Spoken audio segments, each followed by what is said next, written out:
সাধারণত 4-5 ম্যাগনিটিউডের ভূমিকম্প আসে। যদি 10 ম্যাগনিটিউডের ভূমিকম্প আসে তাহলে সব বিল্ডিং পুল ভাঙতে থাকবে আর আপনার শহরের কোনো অংশ থাকবে না যেটা ধ্বংসস্তূপে পরিণত হয়নি। ম্যাগনিটিউডকে লেভেলে বলবো যাতে ভালো করে বোঝা যায়।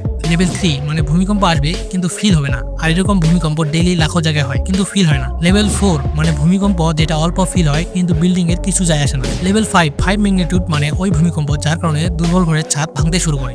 লেভেল 8 ম্যাগনিটিউড মানে খোলা মাটিতে ফাটল ধরে যাবে, এবং 9 ম্যাগনিটিউড মানে শহরের একটি ঘরও বাঁচবে না। আর লেভেল 10 এ পুরো শহরে ধ্বংসস্তূপে পরিণত হবে লিটারালি। এখন পর্যন্ত হাইয়েস্ট ভূমিকম্প হলো 9.5 যেটা চিলি আমেরিকায় আসছিল। একটা ডিপ কথা হলো এই মাটি আমাদের জন্য তো সলিড, কিন্তু ব্রহ্মাণ্ডের ভাষায় এই মাটি ভেজা যেটা হিলতে থাকে আর পরস্পর ধাক্কা লাগতে থাকে, যার কারণে ভূমিকম্প আসে। যদিও কোথাও 10 ম্যাগনিটিউড ভূমিকম্প আসার চান্স 0.0001%, এই জন্য টেনশন করার কিছুই নেই। এমন আরো ইনফরমেশন ভিডিও পেতে লাইক এন্ড সাবস্ক্রাইব অবশ্যই করবেন।